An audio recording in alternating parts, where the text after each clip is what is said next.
ಮೈ ಚ ಜಯದೇವ ಅವರು ರಾಷ್ಟ್ರೋತ್ಥಾನ ಪರಿಷತ್ತನ್ನು ಆರಂಭದ ದಿನಗಳಿಂದಲೂ ಕಟ್ಟಿ ಬೆಳೆಸಿ ಸಂಸ್ಥೆಯನ್ನು ಮುಂದುವರಿಸಿಕೊಂಡು ಹೋಗುವ ಮುಂದಿನ ಪೀಳಿಗೆಯ ತಂಡವನ್ನೂ ಸಹ ಯಶಸ್ವಿಯಾಗಿ ರೂಪಿಸಿದ ದೂರದೃಷ್ಟಿಯ ಚಿಂತಕರು.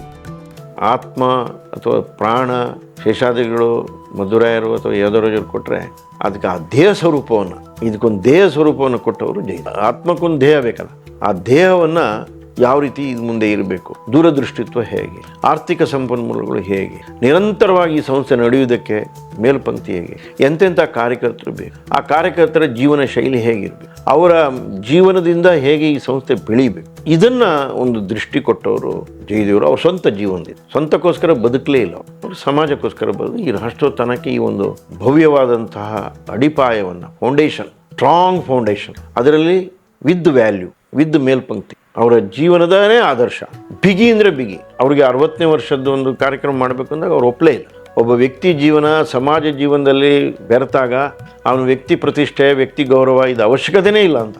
ಆಮೇಲೆ ಶೇಷಾದ್ರಿಗಳು ಹೇಳಿದ್ದಕ್ಕೆ ಒಪ್ಕೊಂಡು ಕಾರ್ಯಕ್ರಮ ಬಂದರು. ಅವರು ಒಂದು ಚಾಪೆಯಲ್ಲಿ ಮಲಗ್ತಾಯಿದ್ರು. ಸ್ವಂತಕ್ಕೆ ಸ್ವಲ್ಪ ಸಮಾಜಕ್ಕೆ ಸರ್ವಸ್ವ ಅಂತ ಏನು ಗಾದೆ ಇದೆ, ಅಕ್ಷರಶಃ ಮಾಡಿದ್ದನ್ನು ನಾವು ನೋಡಿದ್ದೀವಿ. ಅನೇಕ ಸಲ ಪ್ರವಾಸಕ್ಕೆ ಹೋಗಿ ಮೆಜೆಸ್ಟಿಕ್ಕಿಂದ ಸಿಟಿ ಬಸ್ಸಲ್ಲಿ ಬಂದಿದ್ದು ನಾನು ನೋಡಿ, ಒಂದು ಸ್ಕೂಟ್ರಲ್ಲಿ ಓಡಾಡ್ತೀವಿ. ರಾಷ್ಟ್ರೋತ್ಥಾನ ಮುಂದಿನ ದಿನಗಳು ಹೀಗೆ ಇರಬೇಕು, ಈ ಥರ ಕಾರ್ಯಕರ್ತರು ಈ ಥರ ಬೆಳಿಬೇಕು ಅಂತ ಮೇಲ್ಪಂಕ್ತಿ ಹಾಕ್ಕೊಟ್ರು. ಅವ್ರಿಗಿದ್ದಂಥ ಬಹಳ ದೊಡ್ಡ ಗುಣ ಅಂತ ನನಗೆ ಕಾಣೋದು, ವಿಶೇಷ ಅಂತ ಕಾಣೋದು, ಅವ್ರು ಕೇಳ್ತಾ ಇದ್ದಿದ್ದು, ಅವ್ರಿಗಿರುವಂಥ ಲಿಸ್ನಿಂಗ್ ಕೆಪಾಸಿಟಿ. ಅಂದರೆ ಶಾಂತವಾಗಿ, ನಾವೇನೋ ಭಾಳ ಗಡಿಬಿಡಿಯಲ್ಲಿ ನಮಗೇನೋ ಆತಂಕದಿಂದ ಅಥವಾ ಉದ್ವೇಗದಿಂದ ಅವ್ರ ಹತ್ರ ಹೋದರೆ ಅವರು ಕೂತ್ಕೊಳ್ಳಪ್ಪ ಅಂತ ಕೂರಿಸಿ ಹೇಳು ಅಂತ ಕೇಳೋಕ್ಕೆ ಶುರು ಮಾಡಿದ್ರೆ, ಅವ್ರು ನಾವು ಹೇಳಿ ಮುಗಿಸೋಷ್ಟೊತ್ತಿಗೆ ಎಷ್ಟೋ ಸಲ ನಾವು ಏನು ಸಮಸ್ಯೆ ತೊಗೊಂಡು ಹೋಗಿರ್ತೀವಲ್ಲ ಅದು ಪರಿಹಾರ ಅಲ್ಲೇ ಮುಗಿದೋಗಿರುತ್ತೆ. ಆ ರೀತಿಯಾಗಿ ಅವರು ಪ್ರತಿಯೊಂದು ಸನ್ನಿವೇಶವನ್ನು ಟ್ರೀಟ್ ಮಾಡ್ತಾ ಇದ್ರು. ಅವರಿಗೆ ಹೊಸ ವಿಷಯಗಳನ್ನು ತಿಳ್ಕೊಳ್ಳೋದ್ರಲ್ಲಿದ್ದಂಥ ಆಸಕ್ತಿ. ನಾನು ಒಂದು ಸಾಫ್ಟ್ವೇರ್ ಕಂಪ್ನಿಯನ್ನು ನಡೆಸ್ತಾ ಇದ್ದೆ. ಅವರಿಗೆ ಹೊಸ ಮ್ಯಾನೇಜ್ಮೆಂಟ್ ಹೇಗಿರುತ್ತೆ,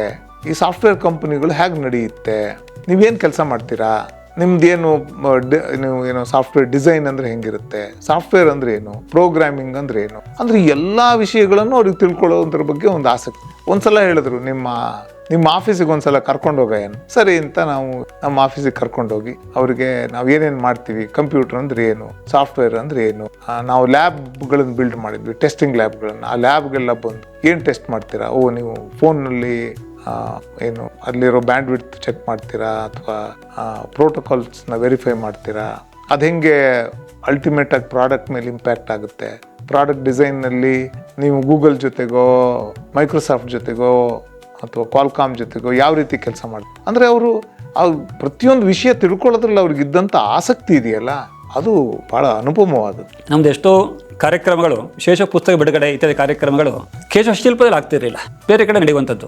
ಆ ಬೇರೆ ಕಡೆ ನಡಿಬೇಕಾದ್ರೆ, ಅಲ್ಲಿ ಕಾರ್ಯಕ್ರಮ ನಡಿಬೇಕು ಅಂತ ಆದರೆ ಅಲ್ಲಿ ಏನೇನು ವಸ್ತುಗಳು ಬೇಕು, ಏನೋ ಸಿದ್ಧತೆಗಳಾಗಬೇಕು, ಇದೆಲ್ಲವನ್ನು ಪಟ್ಟಿ ಮಾಡೋರು.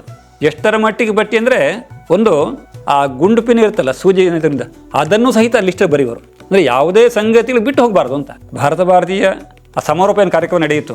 ಆ ಕಾರ್ಯಕ್ರಮದಲ್ಲಿ ವೇದಿಕೆಯಲ್ಲಿ ಸುಮಾರು 200ಕ್ಕೂ ಹೆಚ್ಚು ಜನ ಲೇಖಕರನ್ನು ಕೂರಿಸಿತ್ತು. ಬಹಳ ದೊಡ್ಡ ಕಾರ್ಯಕ್ರಮ, ಒಂದು ದೊಡ್ಡ ವೇದಿಕೆಯಲ್ಲಿ 200ಕ್ಕೂ ಹೆಚ್ಚು ಲೇಖಕರು ಅಂತದ್ದು ಇದಲ್ಲ ಈಗಾಗ.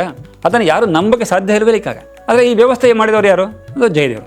ಅಂದರೆ ಎಲ್ಲವನ್ನು ಕೂಡ ತುಂಬ ದೊಡ್ಡದಾಗಿ ನೋಡುವಂಥದ್ದು ಜಯದೇವರ ಸ್ವಭಾವ. ಇವತ್ತು ರಾಷ್ಟ್ರೋತ್ಥಾನ ಏನಾದರೂ ಒಂದು ಶಿಸ್ತುಬದ್ಧವಾದ ಒಂದು ದೊಡ್ಡ ಸಂಸ್ಥೆಯಾಗಿ ಬೆಳೆದಿದೆ ಅಂದರೆ ಅದಕ್ಕೆ ಮೂಲಭೂತ ಒಂದು ಅಡಿಪಾಯವನ್ನು ಹಾಕಿದವರು ಜಯದೇವರು.